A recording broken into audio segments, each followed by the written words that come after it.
Ce jeudi 13 juillet, dans l'enceinte de l'hôtel Golden Tulip, s'est tenu un atelier régional portant partenariat NDC. Le dit partenariat est une initiative mondiale visant à aider les pays à respecter leurs engagements nationaux en matière de climat et à garantir que l'assistance financière et technique soit fournie aussi efficacement que possible.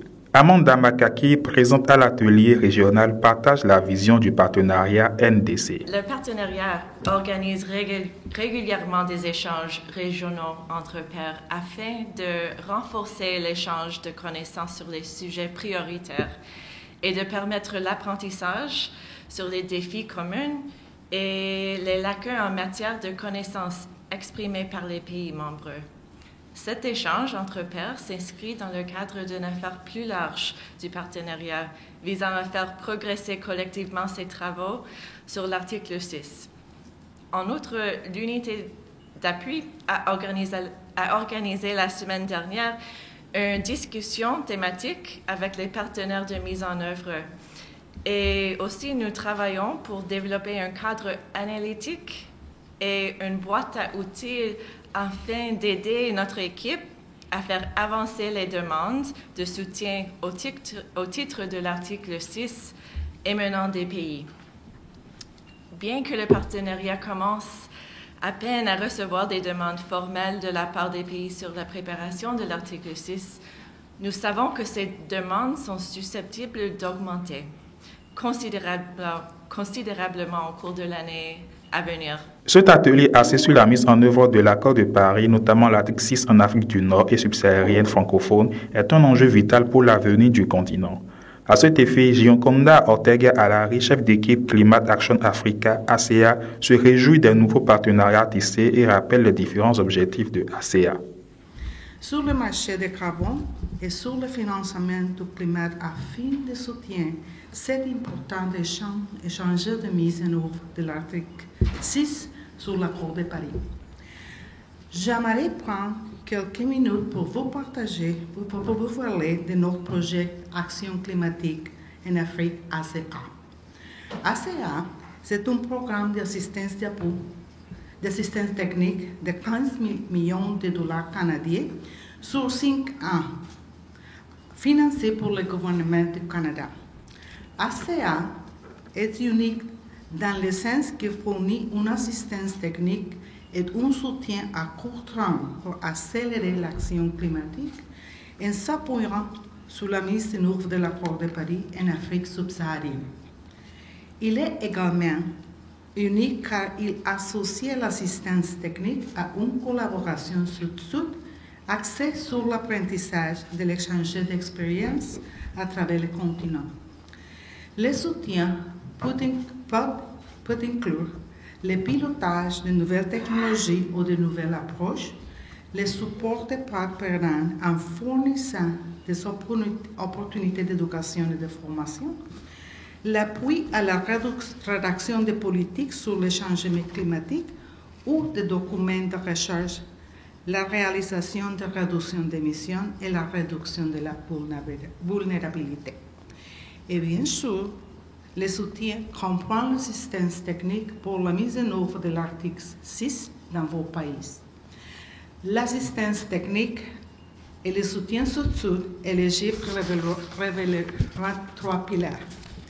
Pilar 1, le renforcement des capacités de gouvernance en matière de changement climatique. Pilar 2, les actions concrètes d'atténuation et d'adaptation avec un soutien particulier apporté aux énergies renouvelables, à la gestion des forêts, les eaux et l'agriculture. Et finalement, le pilar 3, l'autonomisation et l'engagement des femmes dans l'action en faveur du climat.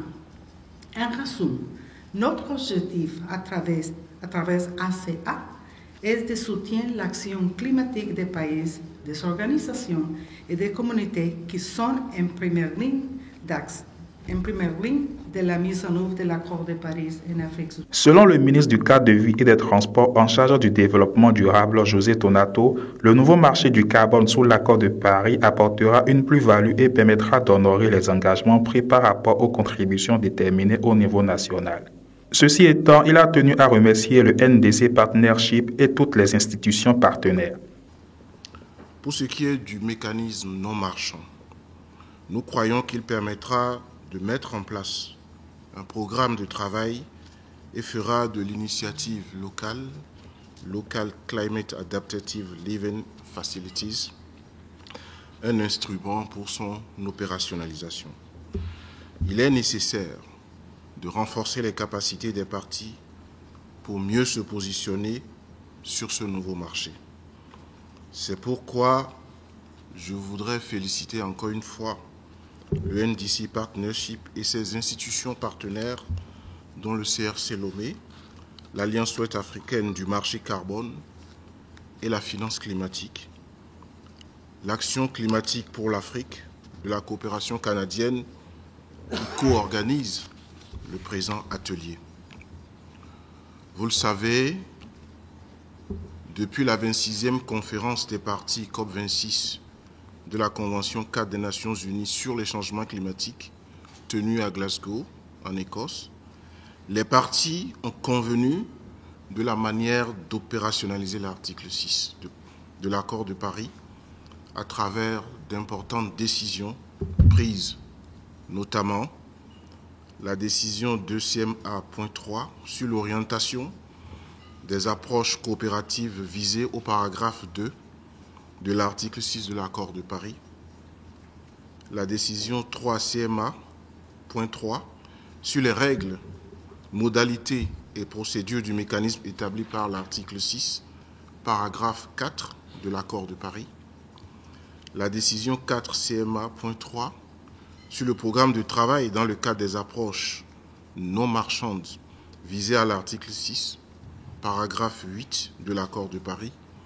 Cette décision vise à régir les marchés mondiaux du carbone indiqués au niveau de l'article 6, particulièrement le 6.2 et le 6.4, afin de faciliter l'atteinte des engagements volontaires des pays, notamment au niveau des contributions déterminées nationales. Moubarak Moukaïla, coordinateur régional du RCC à la Banque ouest-africaine de développement, à son tour, interpelle l'intérêt public de cet atelier. Depuis plusieurs années, l'article 6 de l'accord de Paris est apparu comme un domaine important au centre des négociations entre les États signataires de l'accord de Paris. Sa mise en œuvre est complexifiée par l'accès restreint aux expertises, limitant ainsi l'appropriation des mécanismes par les pays et les partenaires. À de nombreuses reprises lors des échanges, le partage d'expériences entre pairs a été évoqué comme une solution ayant fait ses preuves par le passé. C'est aujourd'hui chose faite avec cette première rencontre que nous l'espérons aboutiront sur une série d'autres sur des thématiques plus précises et pratiques.